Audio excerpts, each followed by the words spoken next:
Ipinaliwanag ng Philippine Institute of Volcanology and Seismology na ang nangyaring moderately explosive eruption noong Martes na umaga ay dahil sa nangyaring pagbara sa tinatawag na volcanic gas pathways.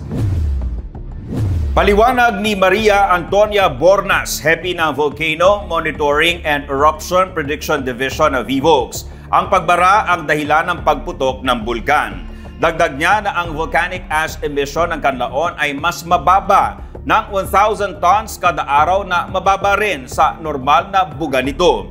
Wala rin naitalang lava emission mula sa Bulkang Canlaon. Pagdating naman sa Bulusan, sinabi ni Bornas na bagaman daan-daan ang naitatalang lindol ng mga nagdaang araw, bumaba na ang bilang nito.